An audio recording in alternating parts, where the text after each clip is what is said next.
Assalamualaikum warahmatullahi wabarakatuh. Selamat datang di channel Hipmi Baja Channel.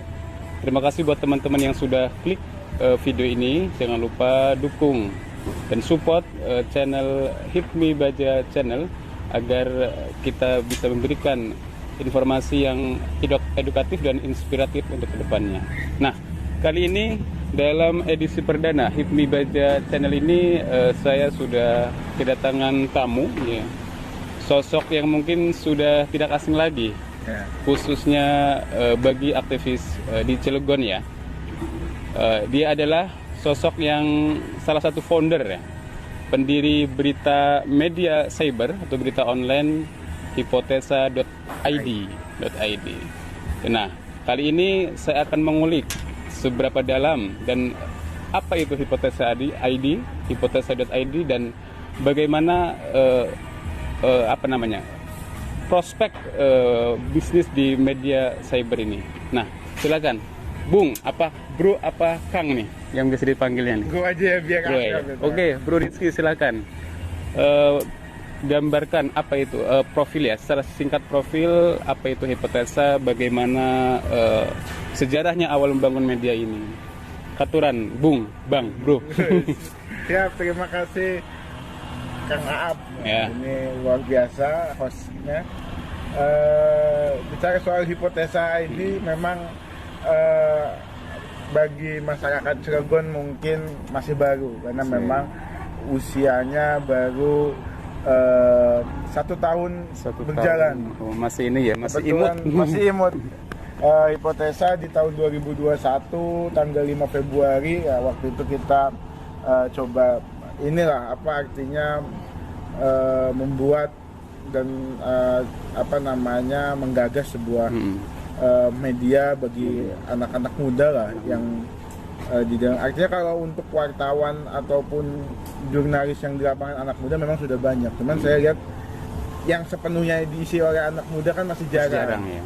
Nah, dengan keterbatasan dan tetap ada niat ingin belajar begitu, kami 3 orang waktu itu teman satu kelas kuliah yang memang bukan di jurusan komunikasi ataupun jurnalistik, tapi kami bertiga itu jurusannya hukum semuanya, mahasiswa hukum dari 3 mahasiswa yang mengikuti 3 organisasi yang berbeda, cuma mempunyai hal yang sepemikiran. Akhirnya kita membentuk yang namanya hipotesa. Hipotesa itu kan kalau bahasa ini kan dugaan, artinya hal-hal yang kemudian memecahkan dugaan menjadi hal-hal yang memang faktanya begitu. Pengambilan warna oranye karena Kesultanan Banten itu kan warnanya oranye. Oh gitu ya. Begitu. Kemudian logonya memang kita tidak menggunakan nama Banten karena kita targetnya go nasional. Kan ini kan soal keinginan anak muda, kita targetnya go nasional, tapi identitas Bantennya tidak kita hilangkan, ada di logonya itu, I-nya itu Menara Banten. Nah, itu sekilas soal ini saya tampilkan ya. Ini sekilas soal hipotesa. Jadi gagasan kita anak muda selain bicara soal media informasi, pemberitaan atau karya-karya ilmiah, kemudian juga bicara perusahaan media, juga bicara keuntungan, kita juga tidak menghilangkan tadi nilai-nilai bahwa kita ini anak muda Banten begitu, yang ingin go nasional, maka kita optimis namanya tidak ada Bantennya. Hipotesa aja, hipotesa, tapi ciri khas Bantennya ada pada logo huruf I. Nah, singkat soal hipotesa begitu. Di awal kita rutin membuat picture ya kan, selain berita-berita mainstream lah, kemudian desain grafis, hal-hal yang sifatnya visual itu semua dikerjakan tim sendiri. Jadi di awal hipotesa tidak didirikan oleh 1 orang, bukan hanya saya begitu. Saya kebetulan sebagai pimpinan medianya, tapi proses berjalannya hipotesa tidak sendiri. Inilah yang kemudian unik begitu, mungkin jarang di sekitaran Cilegon atau Bandung, mungkin kalau untuk di ibu kota hal yang lumrah. Dan platform yang kita minati juga di awal ya, selain mungkin kita melihat media-media nasional seperti Tirto ataupun Kompas dan lainnya, saya terinspirasi Mojok. Jadi Mojok.co, hipotesa coba tertarik dengan Mojok.com. Mojok punya Cak Nun itu ya, binaannya. Iya. Tapi itu enggak ada newsnya ya? Enggak. Ya, esai-esai ya? Ada juga. Ada newsnya. Ada beberapa. Cuman memang banyaknya ke karya-karya esai ya, opini dan lain sebagainya. Tapi ya artinya kita ingin menyajikan hal-hal yang kemudian bersifat menampung tulisan-tulisan teman-teman yang punya opini, gagasan. Jadi bukan hanya news atau berita-berita yang kemudian menjadi informasi yang tetap dibutuhkan, tapi kita menyajikan hal-hal lain. Itu sih sekilas soal hipotesa begitu. Nah, kan kalau dari cerita Bro Rizky ini ya, bahwa hipotesa itu dibangun dengan founder-founder yang memang secara akademis ya, bukan di bidang jurnalistik ataupun juga ilmu komunikasi. Nah, kenapa itu? Apa yang melatar belakangi sehingga Bung Rizky ini mengambil ataupun juga terjun di dunia jurnalistik? Apa yang melatar belakangi? Ataukah memang ingin katakanlah ya, kebanyakan orang yang terjun karena kan wartawan itu punya keistimewaan ya. Misalnya sebuah kasus di mana polisi belum terjun, tapi wartawan sudah bisa terjun ke lapangan gitu kan. Apa yang melatar belakangi? Yang melatar belakanginya mungkin pertama kalau dari keseharian, mungkin ketika saya sempat menjadi aktivis mahasiswa, saya intens berkomunikasi dengan rekan-rekan wartawan ataupun pemilik media. Yang kemudian ya tadi aktivis mahasiswa kan tidak jauh dari buku, menulis dan menganalisa. Saya rasa ada beberapa hal yang kemiripan dengan tanpa harus ini ya, tanpa harus terjun di dunia akademis ilmu jurnalistik gitu ya. Ya memang bagusnya kan secara akademiknya ada, cuma kan yang membuat kami optimis waktu itu, kami biasa membaca buku, kami juga kadang menulis, kemudian juga menganalisa isu-isu juga kan kami terbiasa begitu. Dan yang paling utama bagi saya adalah eranya sekarang adalah era digital. Jangan sampai anak muda karena keterbatasan akademik yang tidak memiliki di ranah digitalisasi atau bidang digitalisasi, kita menyerah. Karena eranya sekarang era ini. Ke depan kan teman-teman saya itu ataupun termasuk saya, jika memang mereka ingin menekuni bidang hukumnya, kan saya rasa dengan digitalisasi ataupun era ini juga bukan hal yang bertolak belakang begitu tuh. Ya saya sih simpelnya bahwa eranya sekarang era digital begitu. Bicara soal media mainstream ataupun perusahaan media juga kan ke depan ini kan bukan hanya bicara sekedar informasi melalui website saja kan. Hari ini kan bagaimana platform sosmed, saya sebut begitu, seperti Instagram, TikTok dan lain sebagainya, bahkan Facebook, ini kan juga bisa menjadi kemudian cara kita untuk menginformasikan. Dan bahkan ya kalau bicara perusahaan media, kita tidak menafikan itu bicara soal meraup profit lah ya begitu. Itu juga menjadi hal yang sudah kita bicarakan begitu ya, meskipun kita tidak punya latar belakang akademik di jurnalistik ataupun komunikasi, ya kita optimis lah. Oke, menarik teman-teman ya. Nah, kalau dari keterangan Bung Rizky ini kan hipotesa ini berdiri setahun ya, sudah setahun setengah ya. Itu artinya berarti berdiri ketika saat pandemi ya. Saat pandemi. Luar biasa teman. Saat pandemi di mana-mana industri ya, khususnya yang berbagai lini ini ya, sektor ekonomi terdampak, tapi justru industri di media khususnya yang di Cilegon ya, hipotesa ini malah bermunculan gitu kan. Nah, yang lain, industri-industri lain termasuk media juga ada yang beberapa yang tutup ya, yang tutup. Tapi kenapa hipotesa malah justru ada gitu loh? Jadi betul Kang Aat, yang disampaikan tadi, saya diskusi dengan beberapa wartawan senior begitu, ataupun ya beberapa orang yang lain mengibarkan bendera putih gitu. Kenapa hipotesa ada? Saya bilang ya dengan berbekal pertama ya tadi optimisme anak muda begitu, membaca peluang, dan kita sudah secara keyakinan prinsip bahwa pandemi bukan halangan kita menutup rezeki kan dan lain sebagainya, ya kita berjalan begitu ya, dan alhamdulillah kan, meskipun kondisinya tertati-tati begitu karena memang proses, tapi kami sangat menikmati itu, dan alhamdulillah ya, bicara soal profit tadi, sejauh ini alhamdulillah hipotesa yang tadi tidak punya apa-apa ya bisa ditopang dengan beberapa peralatan yang meskipun sederhana ya, artinya ini kan bicara bagaimana kami terus berproses gitu tuh. Oke, good. Nah, kalau mau dibongkar nih, karena kan berdirinya saat pandemi ya, bisa nggak Kang Rizky bongkar nih modal awal ketika mendirikan hipotesa ini?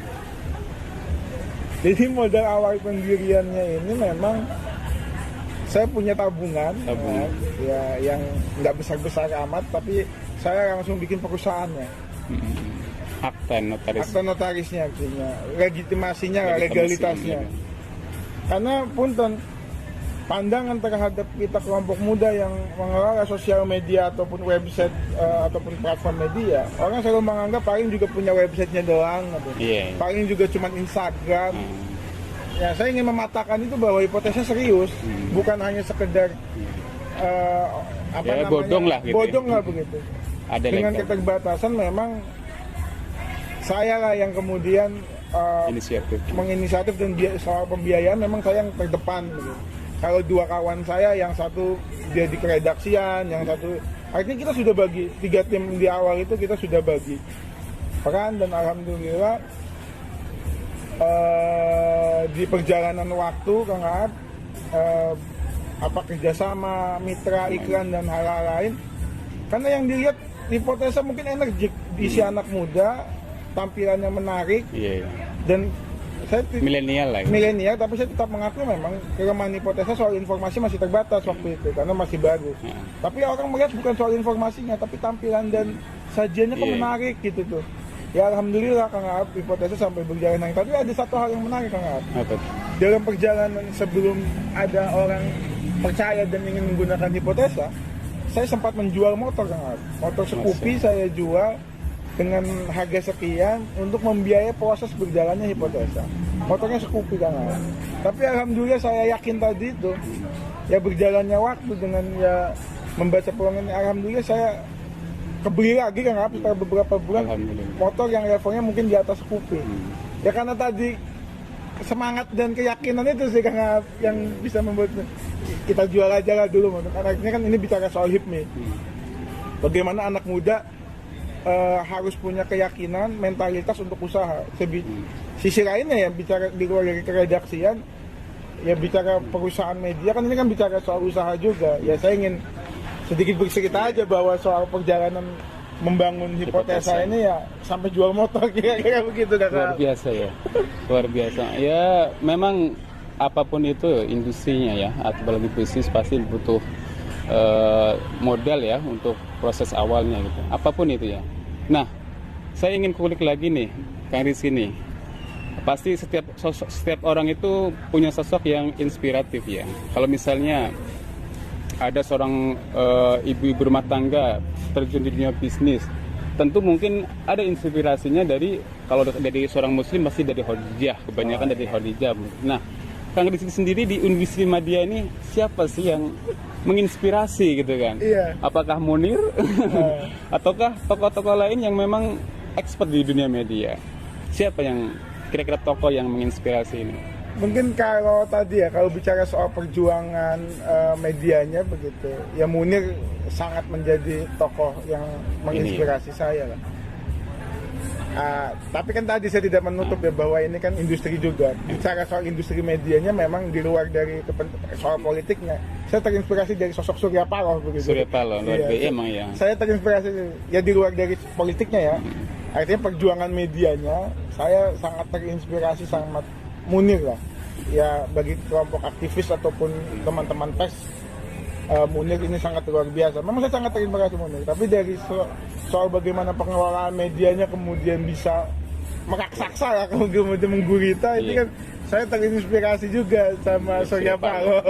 Dia sampai infonya nih teman-teman ya. Surya Paloh itu bahkan punya, karena dia udah media group ya, sampai catering-cateringnya sendiri punya ininya gitu perusahaan. Terus ya tadi bicara soal yang menginspirasi saya lah, memang tadi tokoh Munir lah, tokoh utama Munir, bicara soal apa namanya aktivis dan jurnalis lah, atau pers. Kemudian ya bicara soal pengusaha media begitu kan yang berhasil, ada Surya Paloh. Artinya kan bahwa apapun bentuk usahanya, begitu saya rasa kalau ditekuni dan kemudian punya semangat juang yang tinggi, ya minimal bisa hebat seperti Surya Paloh lah. Dan saya kan di dunia industri di medianya. dunia industri medianya begitu. Dan ya bagi teman-teman yang ketika menjadi mahasiswanya aktif di organisasi atau menjadi aktivis mahasiswa kan bukan hal yang inilah ya, yang sangat bertolak belakang atau apa dengan dunia jurnalis. Saya meyakini itulah, bahwa itu kemudian menjadi inspirasi saya, Munir dan Surya Paloh. Oke. Ya, menarik ya teman-temannya. Nah, lanjut kita ke dinamika dunia kejurnalistikan ya. Nah, belum lama ini viral ya Kang ya, beredar video salah satu wartawan di Jakarta, wartawan TV ya, ketika dia melakukan reportase di di salah satu polsek, maaf saya sebut ya, di Polsek Kembangan. Nah, di situ saat itu oknum polisi itu malah nyuruh atau minta wartawan wawancara ke pohon. Ini kan bentuk dari respon dari sosok yang oknum gitu kan, yang tidak beralasan, malah wartawan disuruh wawancara pohon ketika dia lakukan reportase tentang apa, saya belum pendalaman informasinya. Nah, banyak kasus yang demikian di dunia jurnalis, banyak intimidasi dari oknum ke wartawan. Belum lagi saya juga baca berita informasi di salah satu di sekolahan ya, ketika mengadakan event pertandingan. Nah, lalu ada chaos tuh, ribut antara tim itu. Nah, wartawan di situ melakukan peliputan. Lalu kemudian oknum guru ini merebut kamera atau rekaman videonya dari wartawan tersebut. Nah, pandangan Kang Rizky nih, ketika ada peristiwa semacam itu, seperti apa tanggapannya? Saya lihat memang peristiwa intimidasi atau represivitas terhadap kami ya, jurnalis ataupun wartawan, itu memang masih sangat besar ya, dan masih banyak. Cilegon juga pernah terjadi. Apa mungkin mereka takut kali? Iya, sebetulnya harusnya sangat bertolak belakang dengan kondisi sekarang yang sangat cepat informasi. Jika masih ada yang seperti itu, jangan hidup abad ini ya. Sangat artinya instansinya apapun itu bagi saya keterbukaan informasi itu Kang ya. Iya, oknum-oknum yang melakukan itu harus sangat diberi pelajaran ataupun evaluasi yang besar, karena mungkin kalau eranya mundur ke belakang ya secara pembelajaran ataupun wawasan soal keterbukaan informasinya kan masih terbatas. Sekarang kan memang sudah eranya informasi, masyarakat aja bisa jadi citizen jurnalis kan, masa ya jurnalisnya sendiri mau memberitakan, nggak boleh. Cuman ya mungkin di sisi lain juga tadi, karena citizen jurnalis itu semua bebas mengupload ataupun merekam itu, ini juga memang menjadi kekhawatiran juga, dilema juga akhirnya dampaknya kita pekerja ataupun jurnalis yang memang resmi begitu kan, memberitakan, mengambil informasi, akhirnya menjadi ketakutan juga bagi beberapa instansi terkait ya. Cuman memang kalau bagi saya sih, untuk khususnya di Cilegon ya, sejauh ini sudah semakin baik lah, artinya wartawan sudah diberikan keterbukaan. Dan ini juga, kita juga nggak bisa menyalahkan sepenuhnya tadi sih Kang Ab, soal tindakan tadi, karena memang karena citizen jurnalis itu juga berdampak juga, barangkali kebebasan tadi itu. Mungkin kalau menyinggung ke privasi ya kan, itu juga ada, bahkan narasumber juga punya hak nolak kan. Betul. Ketika ya tinggal mungkin artinya dari dua sisi juga harus dievaluasi lah. Mungkin dari teman-teman pers juga ada beberapa hal yang luput gitu ya, dari pihak aparat ataupun. Nah, satu pertanyaan lagi nih, barangkali mungkin ada teman-teman yang tertarik dengan dunia jurnalistiknya. Kira-kira hal-hal apa yang harus dipersiapkan gitu? Kalau untuk teman-teman yang ingin di dunia jurnalistik ya, kalau sebagai jurnalis atau pers memang ya saya rasa kalau untuk soal digitalisasi dan lain sebagai halnya, kita anak muda ini lebih punya potensi dan peluang. Tinggal kan tadi ya minimal kita nggak sering juga pernah baca buku lah, untuk kemudian menambah literatur atau kata-kata bahasa. Kemudian juga kan kalau menurut saya begitu, untuk kaidah-kaidah jurnalistik dan lain sebagai hal, nah itu kan bisa sambil berprosesnya waktu berjalan begitu tuh.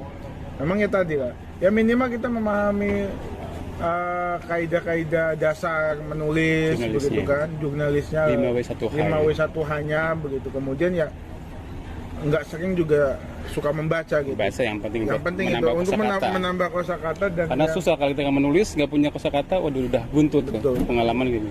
Tapi ya kalau menurut saya di era yang sekarang ini, kita anak-anak muda ini kan untuk di wilayah jurnalistik itu ya tidak begitu sulit lah. Banyak hal-hal dan memang peluang begitu tuh, itu sih. Ya, itu tadi wawancara sekilas ya tentang industri media dengan Kang Rizky, pemilik ataupun founder dari Hipotesa ya. Mudah-mudahan konten rekaman untuk HIPMI Baja ini bisa bermanfaat buat teman-teman semua yang menyaksikan. Jangan lupa dukung terus channel HIPMI Baja Official.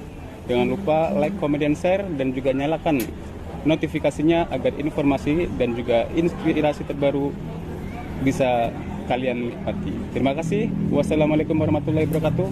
Salam sejahtera. Pengusaha apa? Pengusaha. Pejuang.